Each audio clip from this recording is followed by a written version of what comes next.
if you'll indulge me for a moment, let me pitch you a video game. You're being crowned the queen of a fantasy kingdom, but a great fiery worm crashes your coronation. Everyone around you, everyone you've ever known, dies screaming in agony. But, strangely, when the dust settles, your body is completely unscathed. Even more strangely, the ashes of your fallen soldiers rise up from the ground and clump together, reforming the bodies of the fallen. They're not dead, but they're not alive either. They march on, with bodies made of ash, fully conscious and aware of the ghastly nature of their strange new half-lives. Together with your ashen soldiers, you must embark on a quest to discover the truth behind these inexplicable and horrifying phenomena. That is the story of Ash Archaic Sealed Heat. For about 30 minutes, then the game chucks that interesting premise directly out the window, so it can tell a boring story about evil robots instead.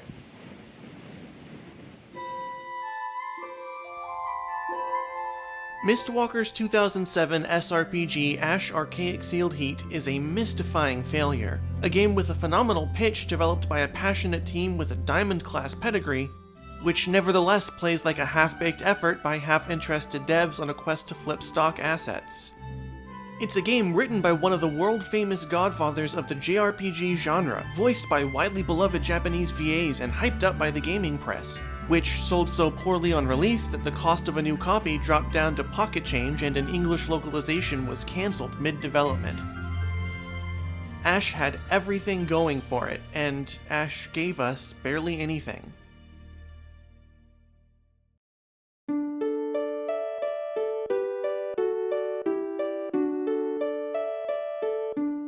In the late 90s, the original creator of the massively successful Final Fantasy series, Hironobu Sakaguchi, wanted to make a movie about death. Since the day in 1988 when his mother died in a tragic house fire, Sakaguchi had been applying his logical, engineering mind to spiritual questions about life and death. He eventually settled on a set of beliefs broadly similar to an offshoot of the widely criticized Gaia hypothesis, the idea that the planet Earth constitutes one living entity. Sakaguchi adapted these personal beliefs into plot devices in the video games he oversaw. The planet of Final Fantasy VII, for example, is filled with gloopy green life stream from which all life emerges and to which all life eventually returns.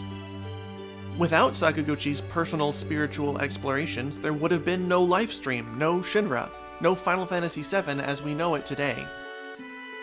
Final Fantasy VII dominated sales charts the world over, moving millions of units at blistering speeds.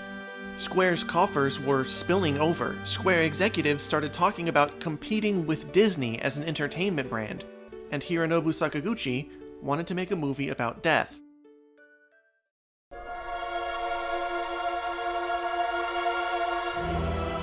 Square spent a staggering $137 million financing Sakaguchi's CG animated passion project, nearly $250 million in 2025 dollars. It took anywhere between 15 minutes and 7 hours to render every individual one of the movie's 140,000 frames. Teams of animators built specialized tools just to manage the main character's 60,000 strands of hair. That main character was named Aki, after Sakaguchi's late mother. Once again, Sakaguchi worked his personal spiritual ideas about life and death into the storyline, which dealt with an alien planet whose collective souls get stranded on Earth. In the first scene, where Aki is floating in a no-gravity atmosphere, when she flies towards a window, the question is, will I be in time to save the Earth? At that time, she has an immense feeling of love for the Earth. The Earth is a living thing, and she believes it has a spirit of its own. Just as she would worry about her own child, she can't help worrying about the Earth. On release, Final Fantasy The Spirits Within bombed at the box office in historic fashion. Its international gross fell short of $90 million. In terms of 2025 dollars, even before considering the marketing budget, The Spirits Within lost Square over $100 million. Critical and fan reception was tepid. Desperate marketing stunts were pulled. Square took Aki, the character named after Sakaguchi's deceased mother, and squeezed her into a swimsuit for a spread in Maxim magazine. It was bordering on creepy, actually. But the marketing stunts didn't work. The movie was, financially and critically, a failure. Square canceled the planned sequels, and Sakaguchi withdrew from Square and the entire video game industry, reportedly suffering from depression and burnout. The company Sakaguchi founded in 2004, Mistwalker, was meant to be his industry comeback. He proclaimed to the world that he would shed his corporate managerial responsibilities and return to his roots as a creative. He brought legendary collaborators on board for his new projects. Manga artists Akira Toriyama and Takahiko Inoue would illustrate the concept art for 2 new games, both of which would feature scores by the beloved composer of the first 9 Final Fantasy games, Nobuo Uematsu. The first of those 2 games, Blue Dragon, sold well and garnered lots of praise from fans and critics alike, especially Japanese critics. This is a work worthy of being called a legitimately evolved RPG. The wind was strong at Mistwalker's back. Sakaguchi's comeback was in full swing, and expectations were high for their new handheld SRPG, Ash Archaic Sealed Heat. When he first announced the game in 2005, Sakaguchi shared the stage with 2 other industry heavyweights. Hideo Minaba, the art director for Final Fantasy IX, would be in charge of illustration. Hitoshi Sakimoto, the composer for classic SRPGs like Final Fantasy Tactics and Tactics Ogre, would be composing the music with his collaborator Masaharu Iwata. And the roster of voice actors looked strong too. The cast included Maya Sakamoto, who is, quite literally, the only god worth praying to.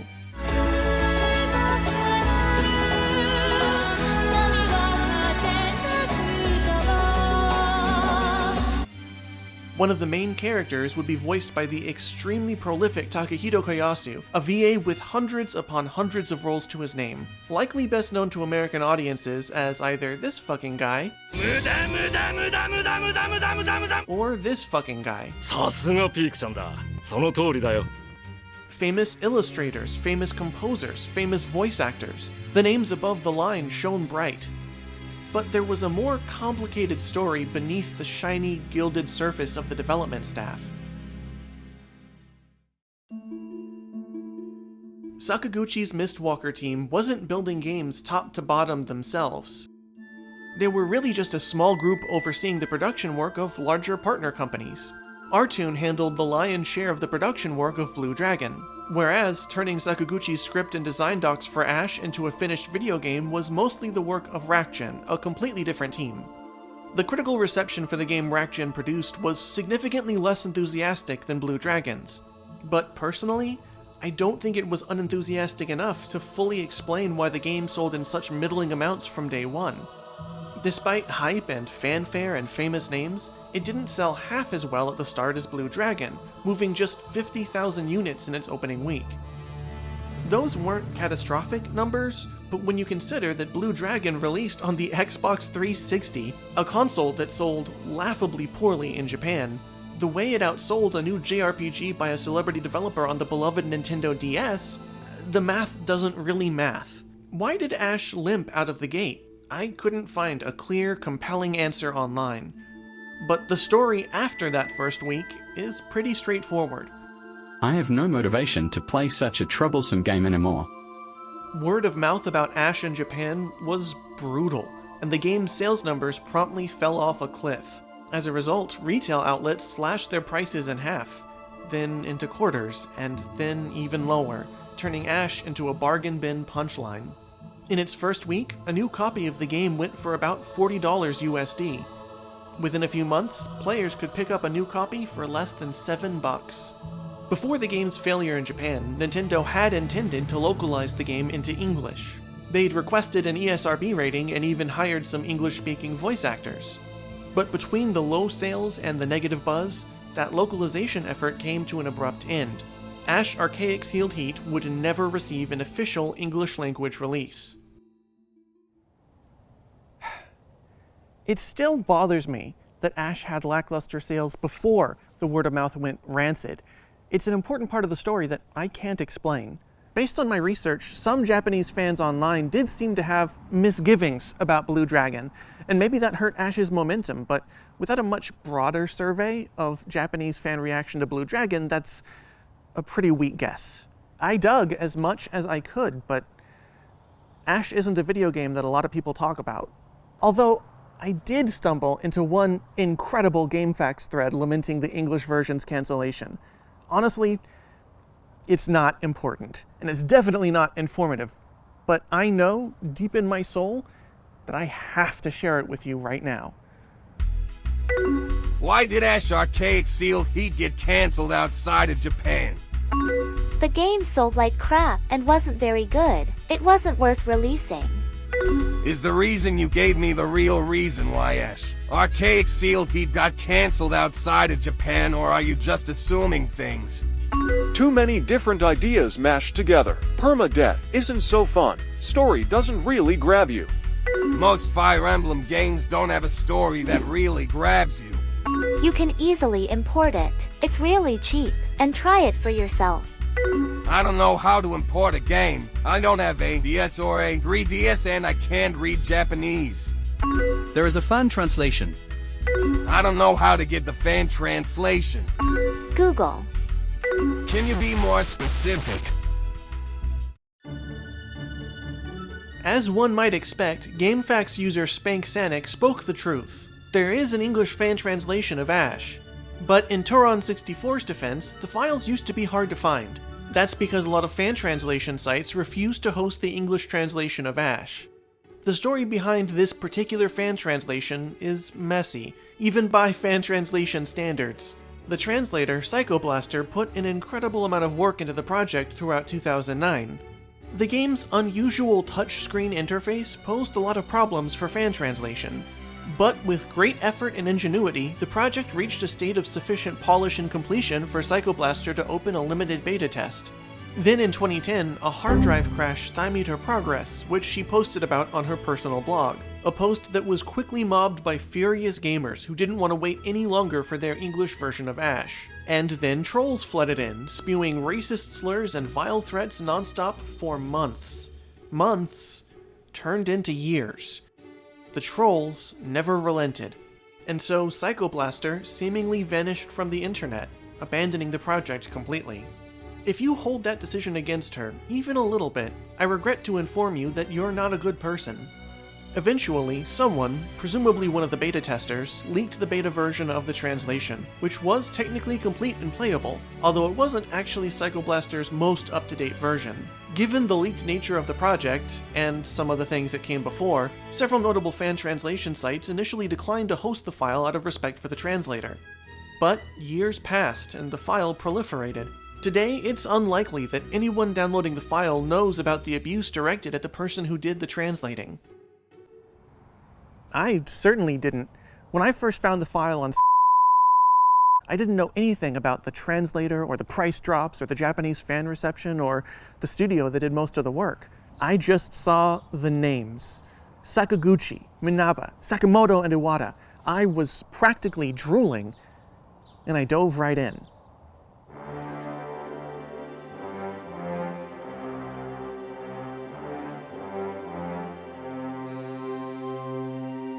The first 30 minutes of Ash make quite an impact. The main character's coronation ceremony is incinerated, her body remains unscathed, and her soldiers rise up in bodies of ash. That first half hour of the game is rife with mysteries just begging to be explored. What exactly was that magical flame? Why did the fire creature strike here and now at the coronation? And most importantly, what's going on with the titular Ashen soldiers? Marching around in a body made of your own clumped together ashes is a ghoulish predicament. Are the soldiers terrified they'll collapse back into ashes at any moment? Are they in denial, unable to process what's happening to them? Do they remember the feeling of being burned alive? All of those questions felt electric in that first half hour. But then the plot introduced robots, and the robots were being made by an evil king. And one of the robots was a time traveler from an Oops All Robots future, a future caused by the evil king who refused to stop making robots. On her way to fight the evil king, more and more characters joined the princess, none of whom were made of ashes. The forest girl, the soldier from the foreign nation, the unexpectedly friendly robot. All of them distinctly non-cremated. The further the princess journeyed, the further the game wandered from its own intriguing premise, drifting instead into territory that felt flat and uninspired, without any further mention of the fact that the princess's soldiers were all walking around in bodies made of their own ashes. If it weren't for the title, I might have forgotten the game was ever about ashen soldiers to begin with. I'll spare you 20 hours of labor here. Halfway through Ash, when the princess meets a wise old sage, the game finally unfurls its lore. The world, we're told, has black energy, which is bad, and white energy, which is good. Humans have been making too much bad energy with their bad emotions, and so the fireworms are going to destroy all of the humans unless the humans can prove that they're good.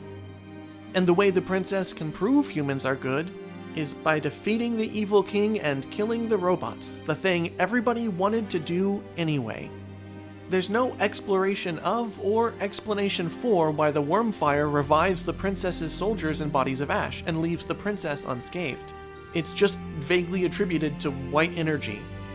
The Ashen soldiers don't struggle at all with memories of being burned alive. The fact that the soldiers' bodies are made of their own ashes is rarely mentioned until the game's ending. When the bad guys are all dead, the god of the fireworms tells the soldiers that their mission is complete, and they all crumble back to ashes. That makes the princess sad, so the god of the fireworms presses Ctrl-Z. Everyone killed by the fireworms comes back to life, and everyone is happy.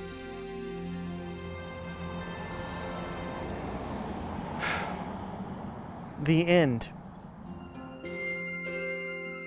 It's possible that the English fan translation of Ash weakens the experience, that the Japanese text is livelier and more engaging. The dialogue in the version I played is decidedly leaden. Characters all seem to speak in the same flat tone. I don't have the evidence to pin that on Psychoblaster, but it is radically different from the experience of one critic who played the Japanese version and enjoyed the game's dialogue quite a bit. For example, he described charming nuances to the robot speak that seemingly didn't survive the translation process. Whether this is a difference in taste or a nuanced translation issue, I can't really say. A new English localization rich with personality and distinct character voices could certainly improve the experience. But I don't think it would fix what's fundamentally broken about the game's plot. It's clear from interviews that when Sakaguchi wrote Ash, he wanted to write another story about death, the way that Final Fantasy VII and Spirits Within were stories about death. But according to Sakaguchi, he didn't want the story of Ash to feel too heavy either, so he wanted to base most of the plot on the drama between the characters, while keeping his thematic exploration of life and death confined to a deeper, more foundational layer of the world building. When I read those words, I'm honestly just confused. The driving force behind the plot of Ash is that an evil king wants to make robots. The black and white energy, the ashen bodies, the forest people, all of that stuff ends up being completely incidental, brief distractions from a story that is fundamentally about thwarting an evil king who wants to make robots. The evil king's character doesn't go 1 centimeter deeper than that, and the entire plot revolves around him, so the plot can't go deeper either. Whatever exploration of life and death Sakaguchi intended is confined to depths that the plot can never truly reach. According to Sakaguchi, in his original plan for the game, he wanted the Ashen soldiers to have gray skin, but his team rejected that idea. And I keep thinking about that rejection. Sakaguchi had an impulse to emphasize the strangeness and originality of his Ashen soldier concept, and the rest of his team shot it down. A novel idea that would have set the game apart and emphasized what actually made it special got vetoed in favor of more conventional character designs. And I feel like that impulse against dangerous originality might explain the middling game that Ash turned into. Because Ash had a lot of chances to be about its own fascinating premise. The soldiers could have had gray flesh, but they didn't. The princess could have met characters grappling with their newly ashen bodies, but there aren't any such characters. The keepers of the world's lore could have had some insight into the ashen body phenomenon, but they were oblivious. The evil king's dastardly plot could have involved ashen flesh in some way, but all he wanted to do was make more robots. Ash Archaic Sealed Heat is a story that refuses to be about what it's about. A story seemingly afraid to be about what it's about, and when you subtract a story from itself, you're not left with much.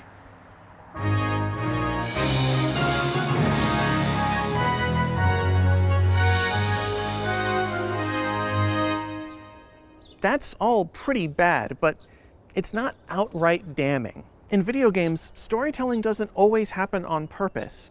A lot of a video game story emerges organically from the gameplay. The frustration when a stealth mission drags on and on and on. The surprise when a character you rarely use suddenly shines in a tense situation. Even just the way the menus are laid out. Every element of a game has the potential to contribute to an interesting, emergent, and interactive story. The script that Sakaguchi wrote doesn't tell an interesting story, at least not in my estimation. But what kind of story emerges from everything else put together? Does anything of value or interest synthesize out of the wreckage of Ash?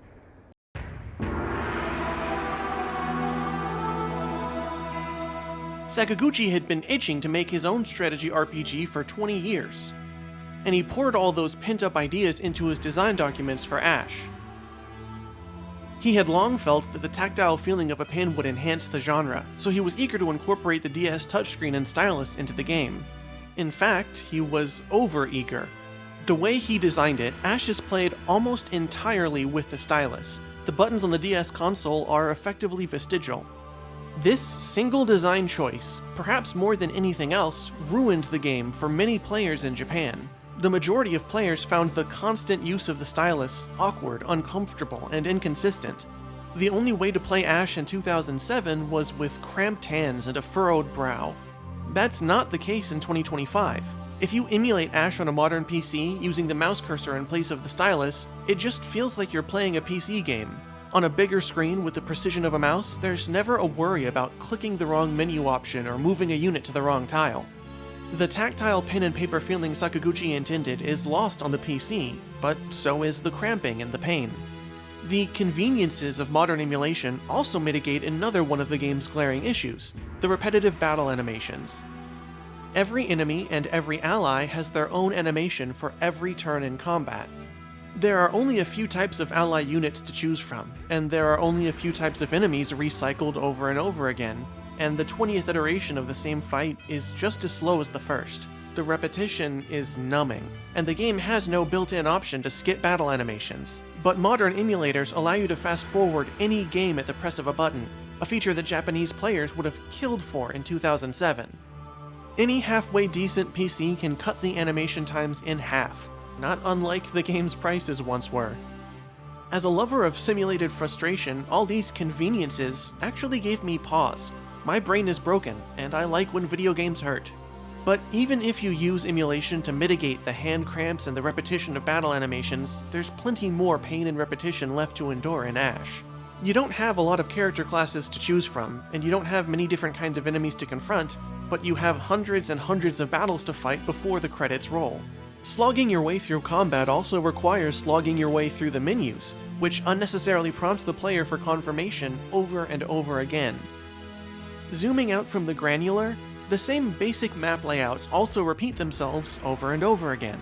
But although the strategy required to clear them is relatively shallow, the fights are too technical to cruise through carelessly. You'll sigh with relief when you finish a tedious map, then groan when you realize the next map wants you to do the exact same thing a second time. Imagine finishing your tax documents for the year, clicking submit, and then getting a blue screen of death. The dawning realization that you have to do your taxes all over, that's the archaic sealed heat special. Monotony has potent storytelling potential. Just look at Dragon Dragoon, a game about how war is a slow, miserable chore suitable only for genuine sociopaths. It's fantastic that the gameplay of Dragon Dragoon is monotonous, because there's a strong underlying story to which monotony is well suited. But there's nothing for the monotony of Ash to latch onto. There's no underlying substance on which to comment, no particular story that's enhanced or invented by the game's glacial pacing, at least not one that I can discern. Anytime I try to find some kind of value in the game's unique flavors of frustration, I find myself standing miles away from Ash by the time I'm done. I think to myself, maybe Ash could have been a game about biodiversity, and how the Evil King's identical mass-produced robots are replacing the diverse flora and fauna with their terrible sameness. And then the repetition of combat would reinforce the awful qualities of the enemy I was trying to thwart. I would be slogging through the exact monotonous hellscape I was trying to prevent, literally fighting boredom. That would be neat, but that's not Ash. Or maybe if Ash had more to say about grief and death, the chore-like nature of the combat would interrupt the princess's grief like actual chores interrupt actual grief in real life. In the real world, you want to grieve, but you also have to figure out how to fix your air conditioner. In the princess's world, you want to grieve, but you also have to kill the same robot for the 153rd time. That could be interesting, but that's not Ash. There are also some games I adore, like the Dark Souls trilogy, in which frustration is an entertaining end unto itself. You thought this treasure chest was your long-awaited reward, but then it ate you. So you came back to stab it, but this time it just grew legs, kicked you to death, and ate you again. That's a great story, but what story could I really tell you about playing Ash? I killed a tall robot, and then I killed a tall robot, and then I killed a tall robot, and then I killed a tall robot. And the fighting took forever, and then I had to do it all over again. Personally, I don't think that's a very good story. Okay, so the game that Ragjin produced was boring in a boring way. But what about those big names above the line? The art, the music?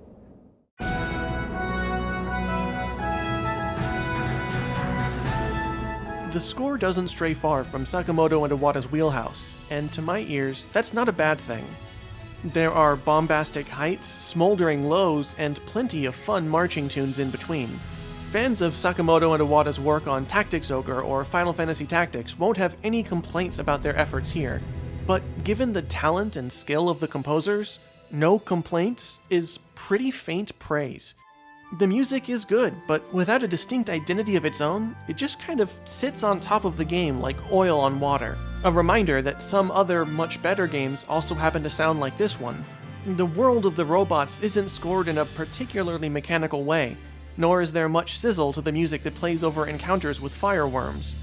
Contrast all that with something like Sakamoto's composition for the opening title of Odin Sphere Leifthrazir, a choral arrangement with a stark and beautiful quality all its own.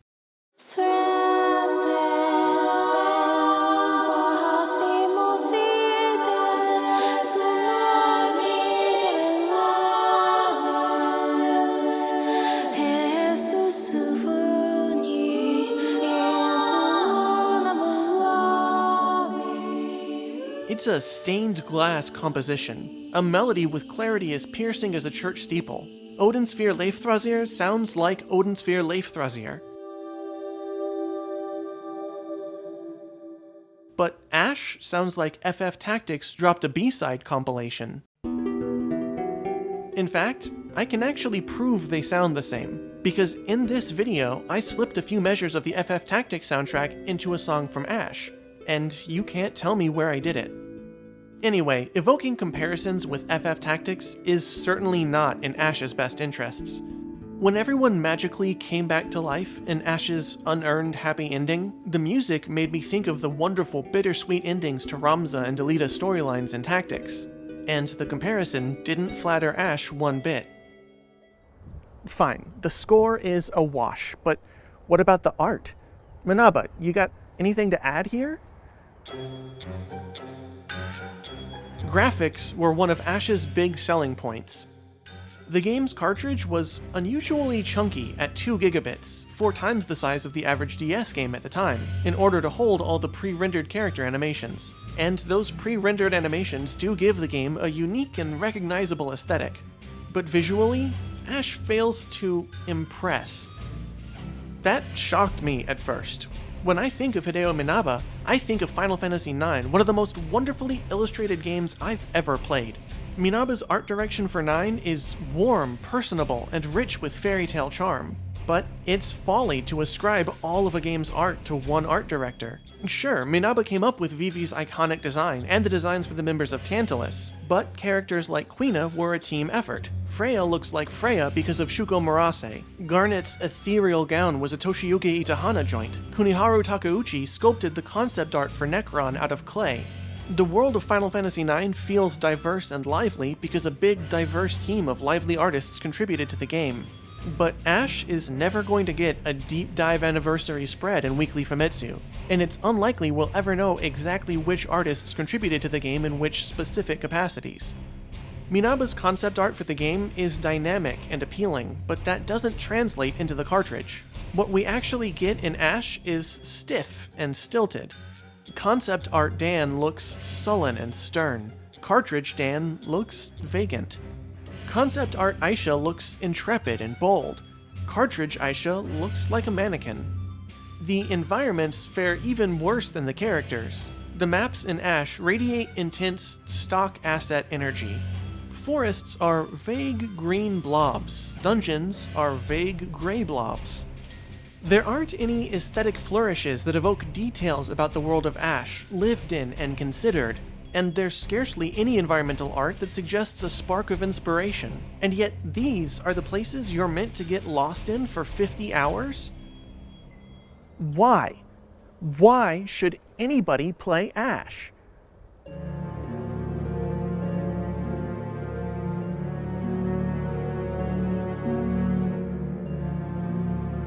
I like to say that I spelunk through video game history. It's a useful metaphor. I dive deep into a lot of gloomy and inhospitable places, and a lot of them end up being mostly empty. But even in the clammiest and emptiest of caves, I can usually find one or two curiosities worth examining. And yes, I found a few things inside Ash. Sakaguchi's idea to fuse party-based combat into an SRPG intrigues me. Positioning and distance on the battle map impact which skills in combat are unavailable or ineffective during the portions of battle that resemble early Final Fantasy. Ultimately, not very much is done with this idea in Ash. You want mages and ranged units far away, and you want tanks and melee fighters close. In practice, it's no more complex than selecting the front or back row for units in Final Fantasies 1 through 9. But with iteration and creativity, transposing grid positioning onto classic turn-based combat is a gameplay idea with potential, a layer of simulation that could further engross players into a virtual world. I also really liked getting graded for my combat performance. There's no diegetic reason for the grades in Ash, like getting your missions graded by Seed in Final Fantasy VIII, but it was neat for the game to acknowledge and reward tactical prowess. I might be biased because the game seemed to really like the way I happened to play, rewarding me with constant S ranks. And it's possible that the generous S rank rewards created a feedback loop of gear, loot, and XP that made every S rank progressively easier to earn. But I do personally think it's possible to play a tactical RPG with style and grace, and I like that Ash seemingly agreed with me. A lot of the enemies are bland and repetitive, but a few of the designs stand out as strangely charming and memorable outliers. At their best, they demonstrate the potential for expressiveness and appeal that went so underutilized for the rest of the game's FMV animated characters. This is supposed to be the positive part of the video. There are a few instances where non-violent cutscenes play out on the battle map, and I think those sequences create some delightful tension between their placid atmosphere and the combat systems that govern them. You receive a mission objective to enjoy a banquet, a scene you play with the same tools that you normally use to kill monsters, and that dissonance is fun. My favorite part of Ash didn't catch my attention until I read through all of those Japanese player reviews. Many Japanese players were deeply uncomfortable with the Engage system, a kind of soldier fusion system that allowed the main characters to absorb the Ashen soldiers and learn their combat skills.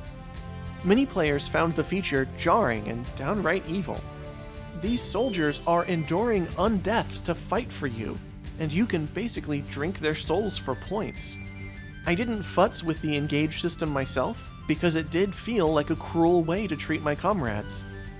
The fact that the devs included the option so nonchalantly isn't surprising, given how severely they seemed to underestimate the ghoulishness of the Ash phenomenon itself.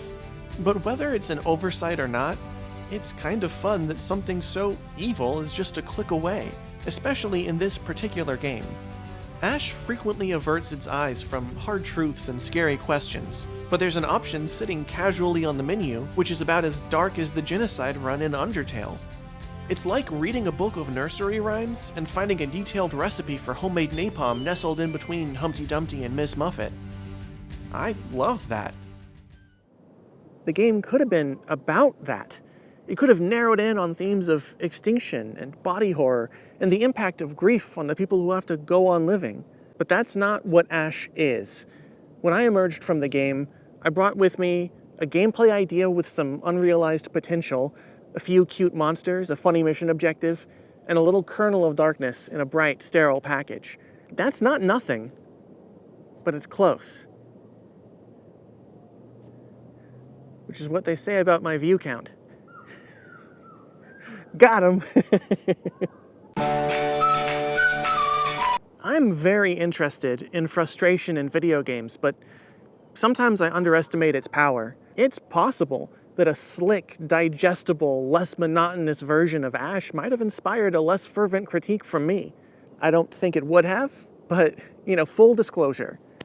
Although, I guess there is one thing that could have saved Ash for me. If the game had ended on a tragic note, this review might look very different. If death meant something in the story, then the story could have been about death. But the ending we got was saccharine and cowardly. So, with that in mind, here is how I choose to end this video.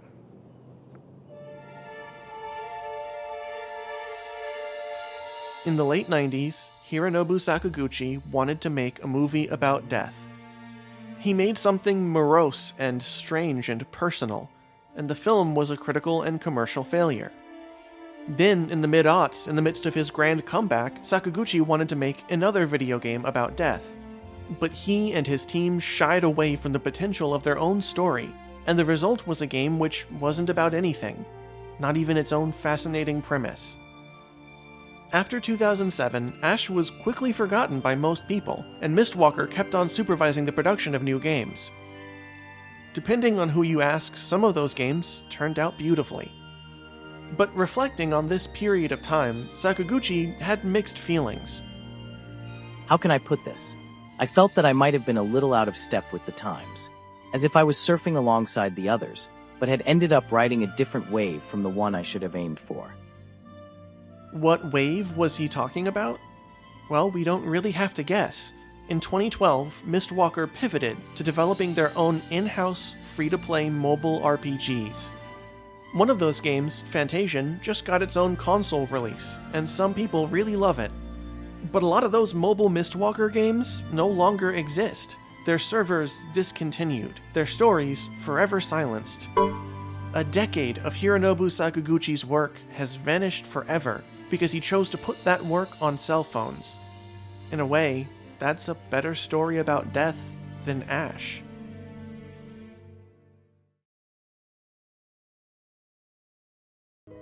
Thank you for watching. I don't know why Square animated a Spirits Within thriller parody video, and frankly, there doesn't need to be that knowledge. First and foremost, I have to thank Psychoblaster for her English translation of Ash. She went through a lot of bullshit, and I hope she's doing well somewhere out there. I should also thank Jeremy Carmarek. He wrote a Twitter thread about Final Fantasy IX's art team that rescued some critical information from the prison of a random issue of Famitsu. The software that I used to get all of those shots of the environments in Ash is called Apicula. It's one of a number of DS tools made by Skirist is the username, and you can find them all pretty easily on GitHub. So thank you, Skirist, for the exceedingly useful tools. Citations are in the comments, along with in the comments. Citations are in the description. Next up, another short review, a video about the monster dialogue in Dark Cloud 2, my gigantic Wizardry 4 video. Who can possibly say? But if you want to find out, You could like, you could subscribe, or you could hold me hostage, I guess. So, as always, until next time, money is fake, arm the homeless. Good job kicking the mic there, Whitliff.